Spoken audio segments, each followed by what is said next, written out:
another story from Frog and Toad. Which one should we read this time? Let's see.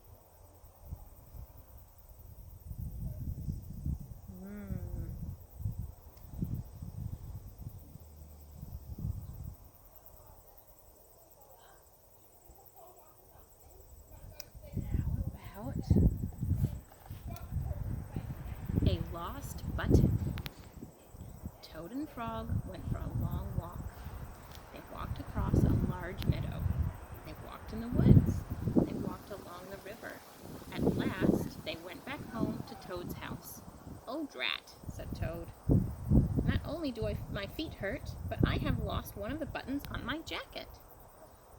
There he is, discovering a button on his jacket is gone. And there's Frog. How does Frog feel about that?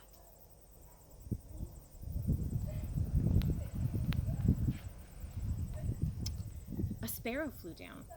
"Excuse me," said the sparrow. "Did you lose a button? I found one." "That is not my button," said Toad. "That button has 2 holes. My button had 4 holes." Toad put the button with 2 holes in his pocket. There he is. There's the sparrow.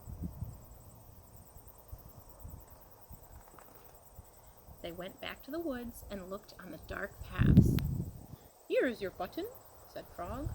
"That is not my button," cried Toad. "That button is small. My button was big." Toad put the small button in his pocket. There's Frog finding a small button.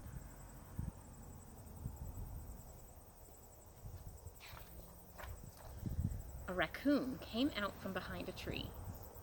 "I heard that you were looking for a button," he said. "Here is one that I just found." "That is not my button," wailed Toad. "That button is square. My button was round." Toad put the square button in his pocket. There's the raccoon.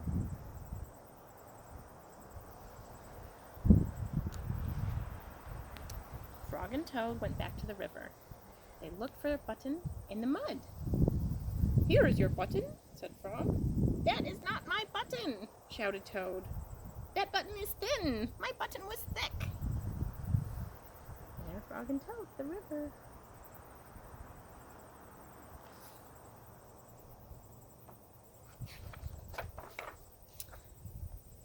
Toad put the thin button in his pocket. He was very angry. He jumped up and down, and he screamed, "The whole world is covered with buttons, and not one of them is mine." Oh, there's Toad. He is very frustrated. Toad ran home and slammed the door. There, on the floor, he saw his white, 4-holed, big, round, thick button. "Oh," said Toad, "it was here all the time. What a lot of trouble I have made for Frog. Oh dear, I think he might feel a bit bad about that." Do you think he's a little bit sorry he made so much trouble for Toad? Let's see what he'll do. Toad took all of the buttons out of his pocket. He took his sewing box down from the shelf. Toad sewed the buttons all over his jacket. There he is, looking at all of the buttons and sewing them all over the jacket. The next day, Toad gave his jacket to Frog. Frog thought it was beautiful. He put it on and jumped for joy. None of the buttons fell off. Toad had sewed them on very well. There's Frog jumping for joy. What a kind way to say "I'm sorry" to his friend. That is the end of that story. I love you very much.